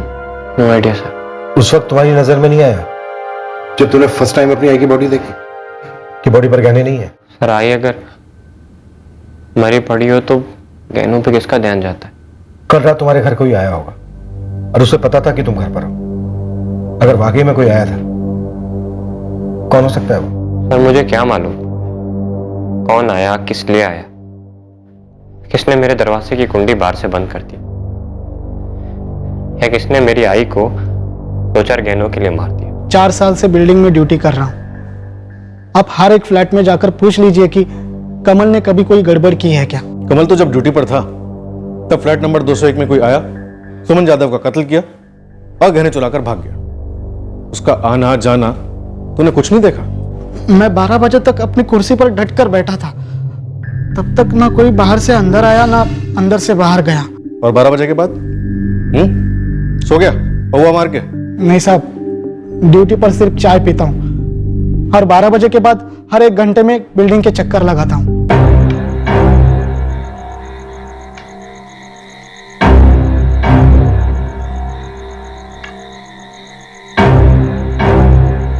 कत्ल 12:30 से 1:30 बजे के बीच में हुआ। तब चक्कर लगाते हुए तूने कोई भी आवाज नहीं सुनी? सुना होता तो जाकर तुरंत देखता ना साहब। और रवि भाऊ तो खुद घर पर ही थे। जब उन्होंने कुछ नहीं सुना तो बाहर कोई कैसे सुनेगा? रवि ने जब अपनी माँ की लाश देखी तो वही था ना? जी। वो वाकई में चौंका था या फिर चौंकने की एक्टिंग कर रहा था? बताया तो मैंने, वो भी चौंके थे और मैं भी चौंका था। जी हाँ, हमने मल्टीपल फिंगरप्रिंट सैंपल्स कलेक्ट किए हैं क्राइम सीन से। बस अब सेपरेटिंग चल रही है ये पता करने के लिए कि फिंगरप्रिंट्स एग्जैक्टली कितने लोगों के हैं। जतिन, उस बिल्डिंग में, उस कॉलोनी में, यहाँ तक कि पूरे इलाके में एक भी सीसीटीवी नहीं है जिससे हम ये पता कर सकें कि कोई बाहर से आया था या नहीं। सीसीटीवी नहीं हो तो क्या हो गया, हम आपको बताएंगे फिंगरप्रिंट से कि क्राइम सीन पे एग्जैक्टली कितने लोग थे। वैसे मैंने विक्टिम सुमन जाधव की बॉडी के ऊपर से भी फिंगरप्रिंट्स कलेक्ट किए हैं।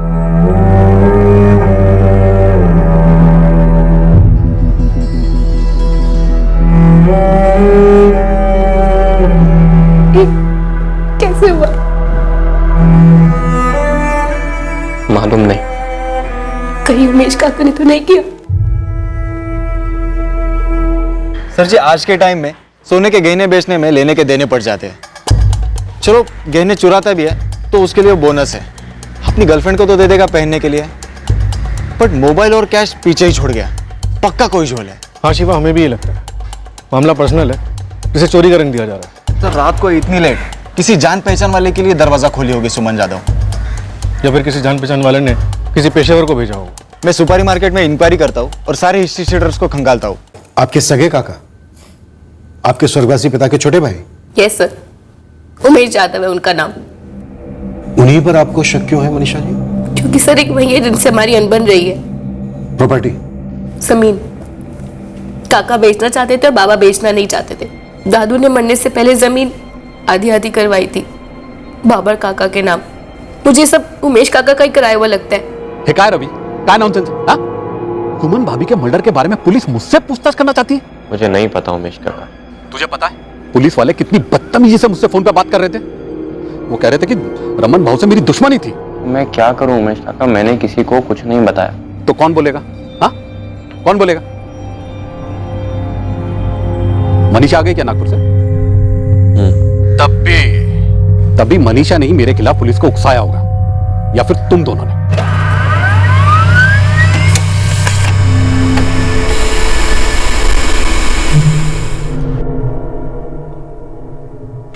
पहले ये बताइए कि ये जमीन की बात उठाई किसने? उमेश जी, जमीन का मसला था क्या नहीं था? कोई एक घर ऐसा बताइए जहां पे मसले नहीं हुआ करते, कभी पैसे तो कभी कुछ और। लेकिन मर्डर का आरोप? सुमन जाधव मेरे सगे भाव की पत्नी थी, म्हणजे माजी बहिनी।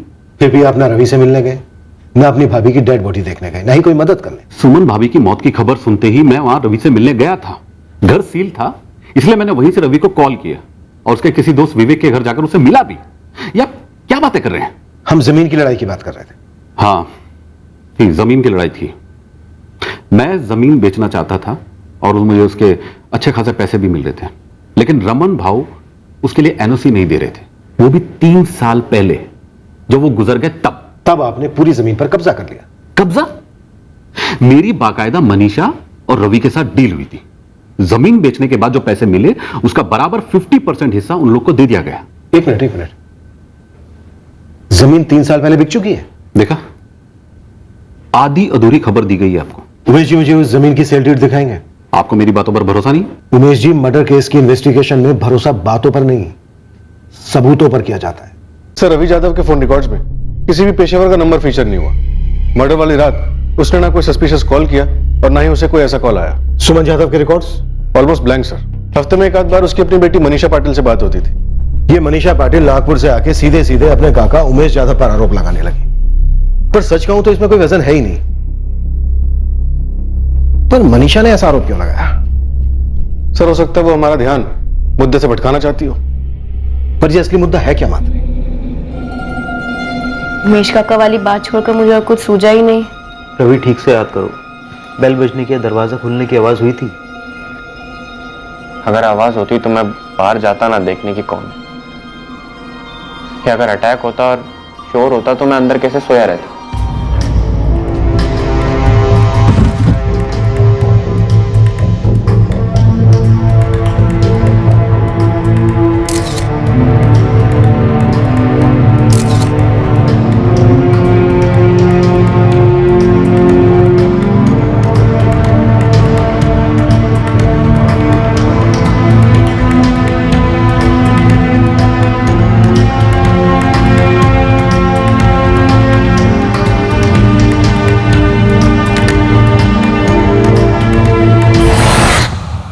सर, रवि का खुद अकेले करना थोड़ा मुश्किल लगता है। हाँ, अपनी मां सुमन जाधव के बेडरूम तक जाना, उसे मारना, इतना रवि खुद कर सकता है।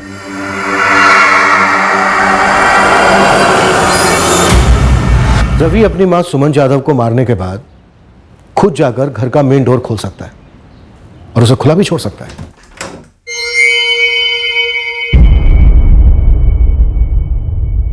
रवि वॉचमैन कमल को सुबह फोन करता है, उसे अपने घर की चाबी देता है। वॉचमैन कमल ऊपर आता है, फिर दोनों मिलकर रवि की मां की बॉडी को डिस्कवर करते हैं। ये सब कुछ पॉसिबल है सिवाय एक बात के, रवि को अपने बेडरूम को बाहर से लॉक कर। एग्जैक्टली, ये इम्पॉसिबल है।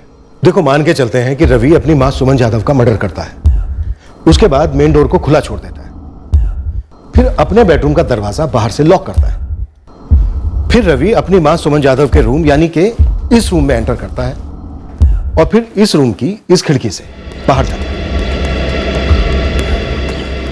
और फिर रवि यहां बाहर से अपने रूम की खिड़की के जरिए अपने रूम में दाखिल होता है। सर, रवि के रूम की खिड़की के बाहर ग्रिल लगी हुई है जो कि ओपनेबल है, ग्रिल पर ताला लगा हुआ है। जाहिर सी बात है रवि के पास इस ताले की चाबी होगी। तो जब मर्डर करने के बाद रवि अपने रूम में दाखिल होता है तो उससे पहले उसने इस ग्रिल को ताला लगा दिया होगा। सर, सुमन जाधव के रूम में जब हम लोग गए तो उसकी खिड़की में अंदर से कड़ी लगी हुई, हो सकता है कड़ी लगी ना हो और सुबह हमारे यहाँ पहुंचने से पहले उसने अपनी मां की मौत के दुख में आंसू बहाते बहाते चुपके से कड़ी लगा दी।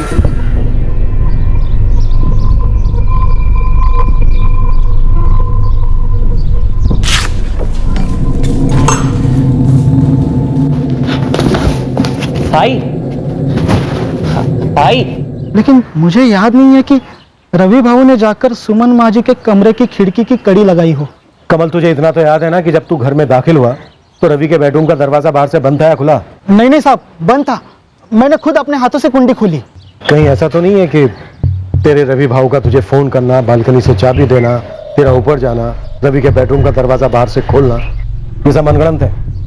कि तेरे और तेरे रवि भाऊ की मिलीभगत तो नहीं है? कहीं ऐसा तो नहीं है कि तुम दोनों ने मिलकर रवि की मां का कत्ल किया है? आप जिसकी चाहेंगे उसकी कसम खाऊंगा मैं। चाहिए तो आप सोसाइटी में किसी से भी पूछ लीजिए मेरे बारे में, कोई भी बताएगा।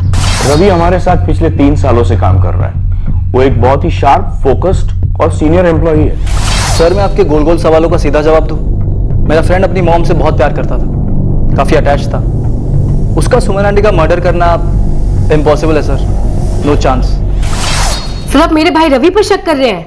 मनीषा जी, क्या आपके भाई रवि के पास आपकी मां को मार डालने का कोई कारण था? सिर्फ मेरी माँ? सर, वो रवि की भी माँ थी और कोई अपनी माँ को कैसे मार सकता है? सर, आपको पता है जब बाबा की डेथ हुई थी तब रवि ऑस्ट्रेलिया में टॉप जॉब पर था। सब छोड़ छाड़ कर यहाँ पर आया आई की देखभाल करने के लिए। क्यों? क्योंकि आई ऑस्ट्रेलिया तो क्या, घर से बाहर निकल के मेन रोड तक नहीं जा पा रही थी, पूरी तरह से डिप्रेशन में थी। सर, रवि ने आई को धीरे धीरे ठीक किया और आप कह रहे हैं रवि आई को मार डालेगा? रवि सिंगल क्यों है मनीषा जी? क्या उसकी कोई गर्लफ्रेंड नहीं थी या फिर थी जिसे आपकी आई रिजेक्ट कर चुकी थी? मेरी आई को रवि की किसी भी पसंद से कोई ऑब्जेक्शन नहीं थी और अगर रवि की कोई गर्लफ्रेंड होती तो सबसे पहले वो मुझे बताता। क्या रवि हर चीज आपसे सलाह मशवरा करके करता है? कहीं आप उसकी रिमोट कंट्रोल आई तो नहीं?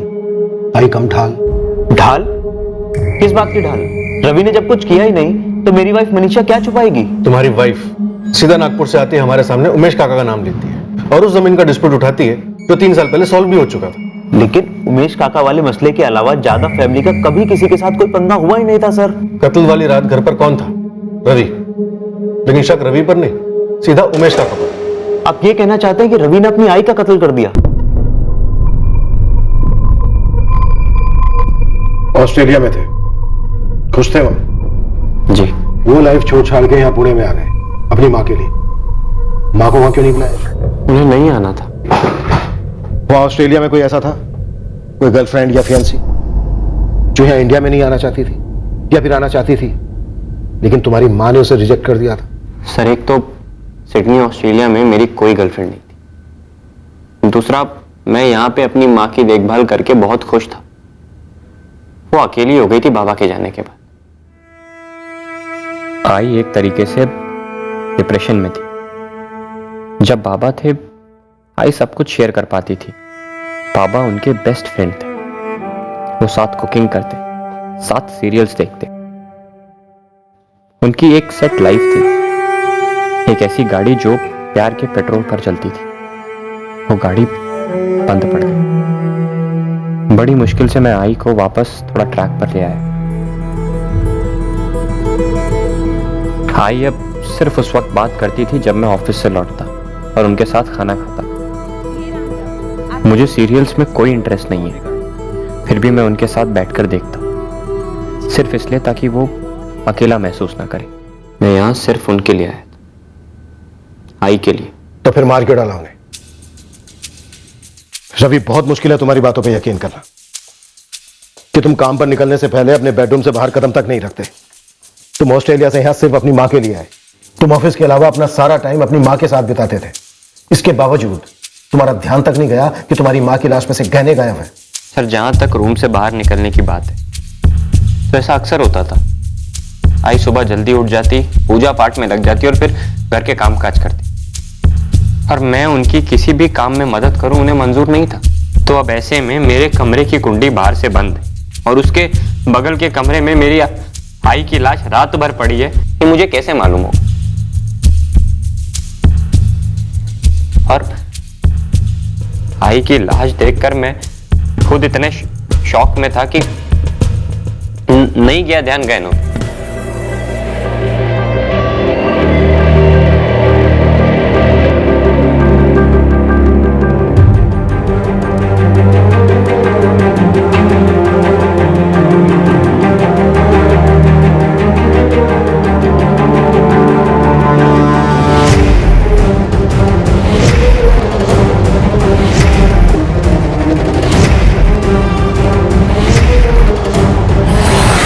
रवि यादव के फिंगरप्रिंट्स और वॉचमैन कमल मिस्त्री के फिंगरप्रिंट्स घर के कुछ एरियाज में मैच कर रहे हैं। रवि तो घर में था ही और उस दिन सुबह वॉचमैन कमल भी घर में गया था, तो इनके प्रिंट्स तो मिलने ही थे और जाहिर सी बात है सुमन यादव के प्रिंट्स भी होंगे ही। लेकिन सर, विक्टिम सुमन यादव, बेटा रवि और वॉचमैन कमल के अलावा हमें घर से फिंगरप्रिंट्स का एक चौथा सेट भी मिला है। चौथा सेट? जी सर, ये फिंगरप्रिंट्स क्राइम सीन पर मौजूद है और काफी ताजे हैं। सर, इस चौथे शख्स के फिंगरप्रिंट्स यहां पॉइंट 10 पे है और यहां खिड़की के इस पार्ट पे पॉइंट 11 तक। यहाँ रवि के बेडरूम की कुंडी पर वॉचमैन कमल के प्रिंट्स होंगे। हाँ है, लेकिन कमल के अलावा उसी चौथे रेस में कैरेक्टर के फिंगरप्रिंट्स भी इस कुंडी पर से मिले हैं। पॉइंट 1 पर इस मेन डोर पे भी कमल के फिंगरप्रिंट्स मौजूद हैं, क्योंकि उसने भी दरवाजा खोला था। और फिर उस चौथे शख्स के फिंगरप्रिंट्स भी यहाँ पे हैं। जितनी चौथा शख्स मेल है या फीमेल? हैंड की साइज और उंगली की चौड़ाई से अंदाजा लगाया जा सकता है कि ये चौथा शख्स कोई मेल ही है। एक इंट्रूजन हुआ था, कोई घुसपैठ हुई थी इस घर में, सुमन यादव के कमरे में। हमें इस चौथे शख्स के फिंगरप्रिंट सुमन यादव के बॉडी पर से भी मिले हैं। सर, ये प्रिंट्स मुझे सुमन यादव के गले के रीजन से और दोनों कलाइयों से मिली है। उसने गला दबाया, गले की चेन निकाली और दोनों कलाइयों से सोने के कंगन भी निकाले। सर, मैंने इस पूरे क्राइम सीन को इस चौथे मेल के फिंगरप्रिंट्स और फुटप्रिंट्स को मिलाकर एक थ्योरी बनाई है। हमारा ये मेल सस्पेक्ट इसी खिड़की से अंदर आया होगा। तो हम ये मान के चलें कि सुमन यादव ने एक खिड़की खुली रखी थी। हाँ, या शायद खिड़की बंद रखी होगी लेकिन कड़ी नहीं लगाई होगी। सो हमारा ये सस्पेक्ट अंदर आता है और सबसे पहले वो पलटकर खिड़की की कड़ी लगा देता है। यहाँ बेड पे मिसेस सुमन यादव सोई हुई होगी। सस्पेक्ट ने अटैक किया होगा, दोनों के बीच में स्ट्रगल हुई होगी। सस्पेक्ट सुमन जी के साथ में नीचे गिरा होगा, क्योंकि यहाँ बेड के एज पे और फ्लोर पर से भी उसके प्रिंट्स मिले। मर्डर करके गहने उतारकर सस्पेक्ट इस दरवाजे की तरफ बढ़ा होगा। अब ये रवि के बेडरूम का डोर। यहां 3 पॉसिबिलिटीज है सर। एक तो ये कि सस्पेक्ट सुमन जाधव के कमरे में एंटर होते ही सबसे पहले यहां आया होगा। उसने रवि जाधव के कमरे को खोलकर देखा होगा। उसने देखा कि अंदर एक जवान आदमी सोया हुआ है। उसने चुपचाप दरवाजे को बंद किया और कुंडी लगा दी होगी। वापस गया, सुमन जाधव का मर्डर किया और लूट भी। नाउ सेकंड पॉसिबिलिटी, हो सकता है कि उसने पहले मर्डर कर दिया हो, उसके बाद यहां आया। उसने अंदर देखा कि अंदर रवि सोया हुआ है, उसने दरवाजे को बाहर से लॉक कर दिया। थर्ड पॉसिबिलिटी यह भी हो सकती है कि उसे रवि जाधव के कमरे को खोलकर देखा ही ना हो, डायरेक्टली बाहर से कुंडी लगा दी हो। फिर सस्पेक्ट यहां आया होगा, इधर इस मेन डोर, चुपचाप दरवाजा खोला होगा और दरवाजा खुला छोड़कर चला गया होगा। हो सकता है ये पर्सनल दुश्मनी का मामला हो ही नहीं, कोई रैंडम लुटेरा अंदर आया, मर्डर किया, लूटा और निकल लिया। एग्जैक्टली। लेकिन सर अगर सिर्फ लूट का ही मामला होता तो फिर पर्स में इतना कैश क्यों छोड़ दिया, मोबाइल क्यों छोड़ दिया? मैं तो पूरे बिल्डिंग के चक्कर लगाता हूँ साहब। लगता तेरे चक्कर की टाइमिंग के बारे में उसे ऑलरेडी पता था और उतने में ही उसने अपना चक्कर चला दिया। सर, इस अज्ञात रैंडम लुटेरे की थ्योरी में मैं कुछ और इंफॉर्मेशन देना चाहता हूँ। सर, जैसे कि ये शख्स हमारा मेल सस्पेक्ट, पूरी पॉसिबिलिटी है कि ये सोसाइटी के निचले तबके से है। कोई कचरा उठाने वाला या कंस्ट्रक्शन में काम करने वाला, कोई ऐसा जिसका लगातार कचरे से कांटेक्ट होता रहता है और जो शायद काफी लंबे समय तक नहा नहीं पाता है या शायद नहाता ही नहीं है।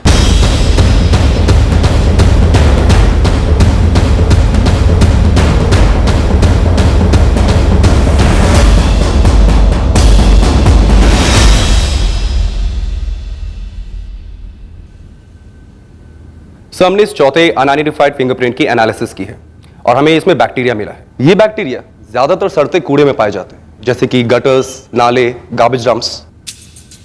माफिया अचानक से हमारी सस्पेक्ट लिस्ट बहुत बढ़ गई है। ये या तो कोई सुपारी हत्यारा हो सकता है जो किसी कूड़ेदान के कांटेक्ट में आया हो, या फिर कोई ड्रग एडिक्ट जैसा हो सकता है जिसने इत्तेफाक से सुमन जाधव के फ्लैट को निशाना बनाया। सर, रवि के खिलाफ कोई कॉन्क्रीट प्रूफ नहीं है। मुझे लगता है हमें इस रैंडम लूट और मर्डर के एंगल को फॉलो करना चाहिए। देखते हैं क्या हाथ लगता है।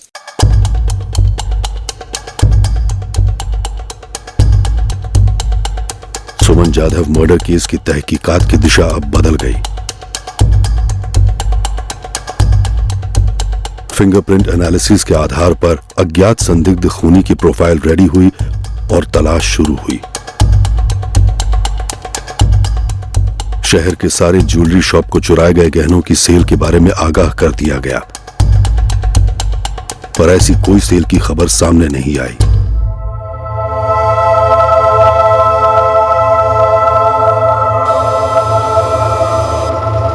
तहकीकात की इस नई दिशा से एक संभव संदिग्ध होने की पहली जानकारी एक बिल्डिंग कंस्ट्रक्शन साइट से आई। एक शंकर है और एक विश्वास, और दोनों अचानक से बिना बोले कहीं चले गए। मोहन भाई, आप मुझे डेट बता सकते हो? क्योंकि लूट और मर्डर 6 की रात को हुआ था, 6 जुलाई। ये दोनों 8 जुलाई से गायब है। कहाँ गए होंगे कुछ पता है? वैसे तो दोनों भी मेरे ही गांव के, टेकड़ी गांव के। ये शंकर वागे और ये विश्वास गायतोंडे अपनी शिवश्याम अपार्टमेंट जहाँ पे मर्डर हुआ था उसी के पास में एक बिल्डिंग का काम चालू है, वहाँ पे दोनों मजदूरी करते थे और दोनों के दोनों 8 जुलाई से गायब है। शंकर और विश्वास, इन दोनों में से किसी के भी नंबर्स मिले? दोनों के मिले। मैंने पीसीओ से ब्लैंक कॉल भी किया था, दोनों नंबर चालू है।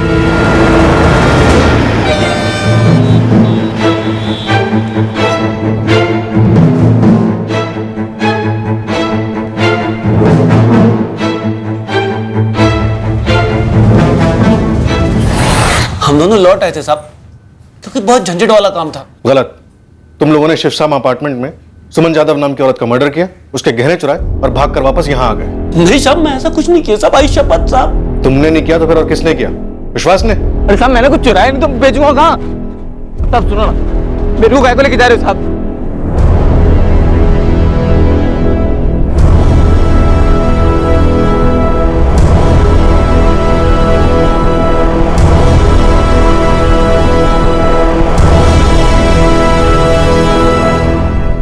ये शंकर और ये विश्वास, दोनों के घर की तलाशी ली, गहने तो कहीं मिलेंगे, पक्का बेच दिए होंगे। हम लोगों ने ऐसा कुछ नहीं किया साहब। साहब, हम लोगों को तो काफी पहले से प्लान था कि 8 जुलाई आखिरी दिन होगा, काट लेंगे पगार लेकर। हाँ साहब, बगल में मर्डर विडर हुआ, ऐसा कुछ हमको पता भी नहीं चला साहब। शिवश्याम अपार्टमेंट के वॉचमैन पे किसने नजर रखी? ग्रिल से ऊपर बालकनी में कौन चढ़ा तुम दोनों में से? साहब, शिवश्याम अपार्टमेंट की तरफ तो हम गए भी नहीं साहब।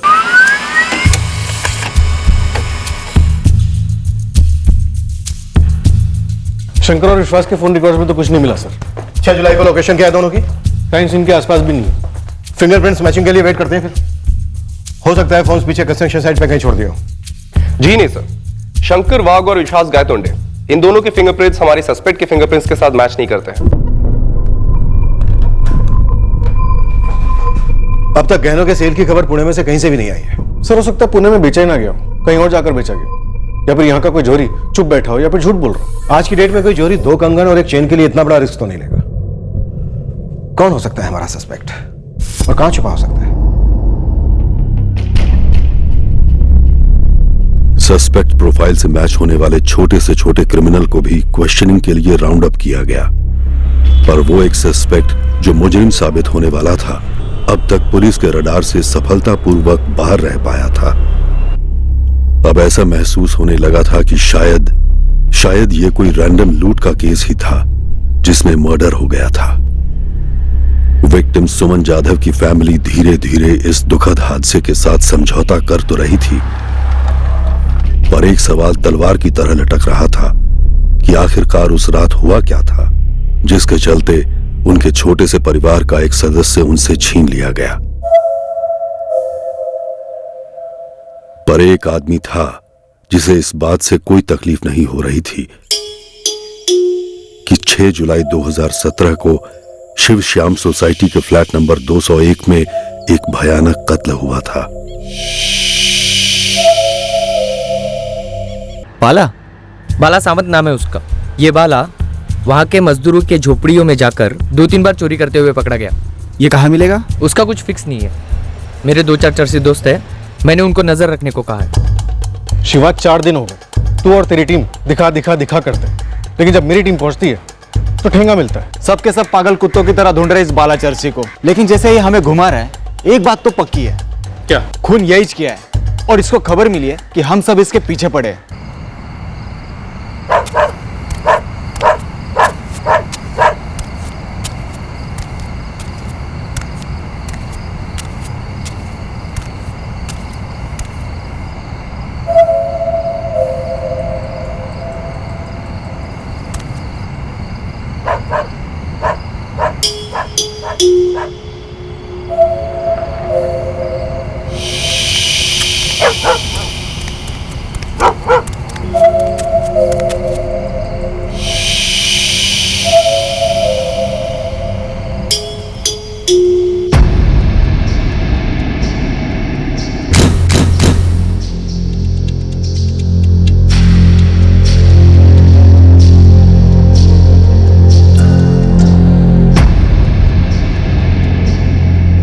इस बाला सावंत के फिंगरप्रिंट्स मैच कर गए, यही है आपका मुजरिम।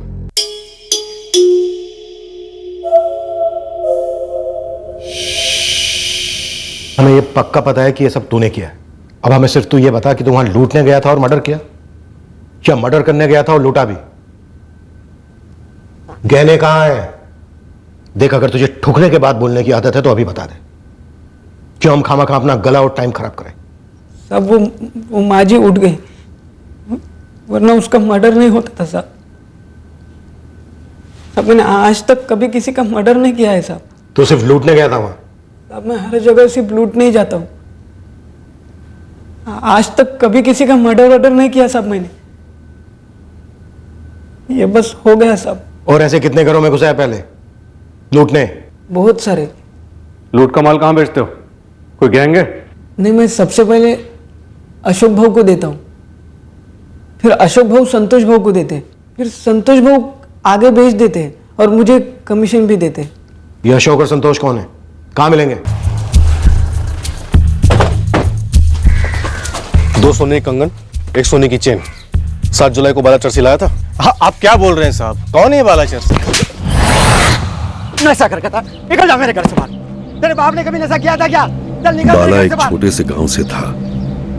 3 साल पहले ड्रग्स की लत जब उसे लग गई, तब उसके घर वालों ने उसे घर से बेदखल कर दिया। बाला को भी अपने परिवार से कोई खास लगाव नहीं था।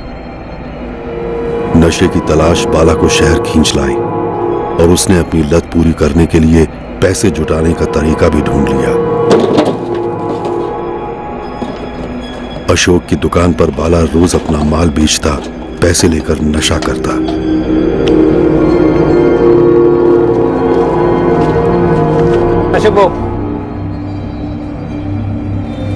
पर अशोक को बाला के हुनर की समझ पड़ गई।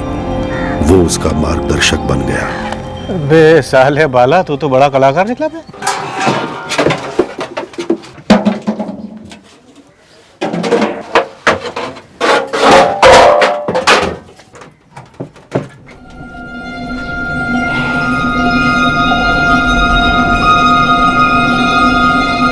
ये इस माल में असली कमाई।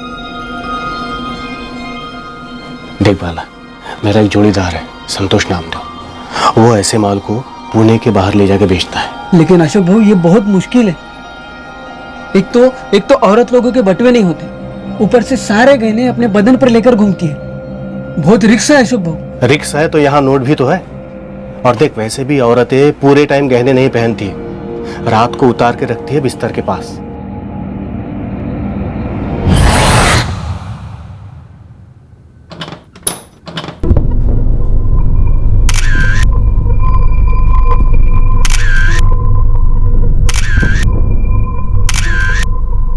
सर, ये तो कई चोरियों का इकट्ठा माल है।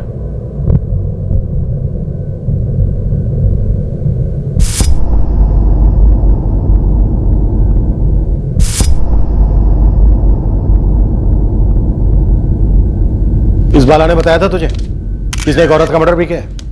ये बात मुझे नहीं मालूम, लेकिन साहब पक्का वो वही औरत थी। इससे क्या फर्क पड़ता है कि कौन सी औरत की जान गई? जान तो जान होती है या नहीं होती है? हाँ साहब, होता है। लेकिन साहब, इससे पहले बाला ने कभी कोई मर्डर नहीं किया। मतलब हमने ऐसा कभी कुछ किया नहीं साहब। बड़ा तरस आ रहा है तुझे बाड़ा पर। चल, तुम दोनों अलग नहीं होंगे। जो चार्ज इस पे लगेगा वही तुझ पे लगेगा। एक जैसी सजा होगी। कसम से मैंने नहीं बोला इसको मर्डर वर्डर करने के लिए। तो यह सजा मैं क्यों भुगतूं? आप चाहे तो माल बेचने का चार्ज मुझ पर लगाइए, लेकिन मारने का नहीं। मारने का इस चरसी बाला पे लगाइए। साहब, उस रात में ऐसे ही तुक्का लगा रहा था कि कौन सा घर लूटूं। पहले 2-3 घर में ट्राई मारा, लेकिन लोग जगे हुए थे तो फिर जमा नहीं। बाकी का इलाका भरा हुआ था, लोग आ जा रहे थे। यह बिल्डिंग एकदम सुनसान थी। ऊपर से पीछे के बाजू में जंगल भी पड़ता था। मतलब चढ़ते वक्त कोई मेरे को देख लेगा इसका खतरा भी नहीं था। तो मैं घुस गया।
मैं नहीं चाहता था कि कोई कुछ सुने या कोई रोक टोक हो।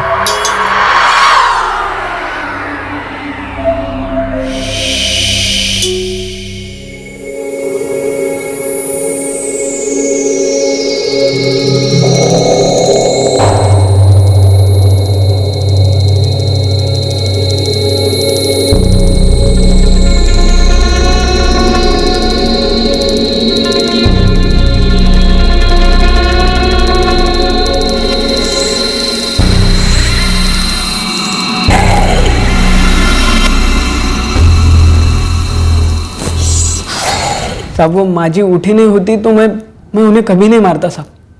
सच में कभी नहीं मारता। अब अपने से मर्डर हुआ ये बात सोच सोच कर ही मेरे पैर थर थर कांपने लगे थे साहब। बाकी कुछ लेने वेने के लिए तलाशी वलाशी हो ही नहीं पाई मुझसे। बस हाथ का और गले का गहना निकाला और भाग गया वहां से।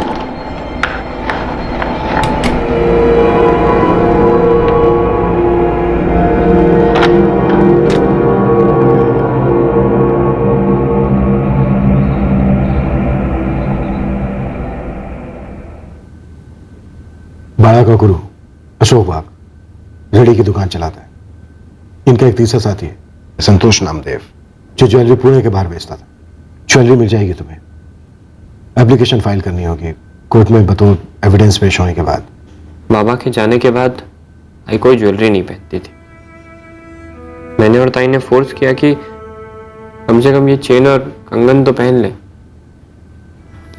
ये मेरे बाबा ने बनवाए थे आई के लिए, उनकी शादी के बाद। सिर्फ उस सेट के लिए? हाँ रवि, एक चेन और 2 कंगन बस। गले की चेन उसने निकाल ली थी और हाथ के कंगन निकालने गया तो आई उठ गई। उठ गई तो मार डाला, वो भी गला दबाकर। सिर्फ एक चेन और 2 कंगन के लिए।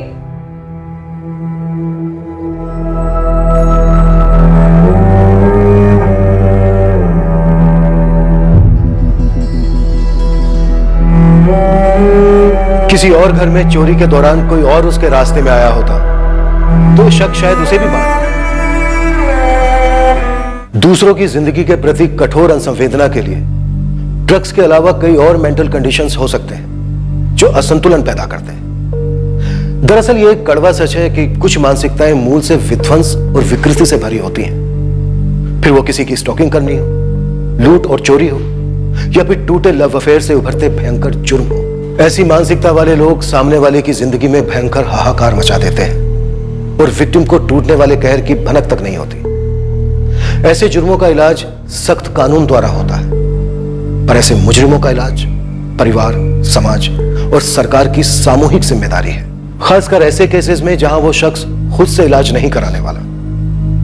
जय हिंद। इस तरह के और भी एपिसोड देखने के लिए हमारे चैनल को सब्सक्राइब करें और बेल आइकन दबाना ना भूलें।